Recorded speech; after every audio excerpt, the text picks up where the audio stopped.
पहले आप तक पहुंचे तो लाल बटन को दबा के चैनल को सब्सक्राइब जरूर करें और साथ में बेल आइकन को दबाना ना भूलें। बोला बोला थावे वाली माई की music Vikas Raj presented by Ragini music Raj recording studio Maharajganj.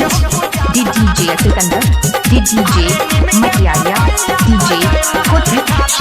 मैया के संग संग निमियो पूजाता, मैया के संग संग निमियो पूजाता, मैया के संग संग निमियो पूजाता, मैया के संग संग निमियो पूजाता।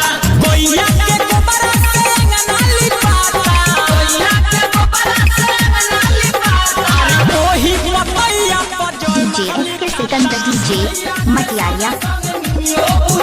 अरे निम के पपैया पर जय महली खाता, जय महली खाता, जय महली खाता। मैया के संग निमियो पूजाता, निमियो पूजाता। अरे ओहो लहर चढ़े चढ़ेला चुनरी, ओहो लहर चढ़े चढ़ेला चुनरी। ओही पल्लू भाई लबाड़ी माई सुनरी, ओही पल्लू भाई लबाड़ी माई सुनरी। डीजे मटियारिया, कोठी सिकंदर अरे कुमार। ओहो लहर चढ़े चढ़ेला चुनरी, ओही पल्लू भाई लबाड़ी माई मुनरी।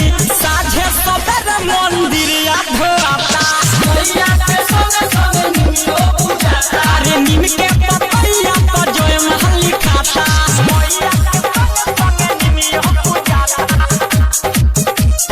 निमियो पूजाता। अरे निम के पपैया पर जय महली खाता, निमियो पूजाता। भजन गावेले बुलेट राजा, भजन गावेले बुलेट राजा। DJ Sikandar, DJ Matiyariya, DJ कोठी।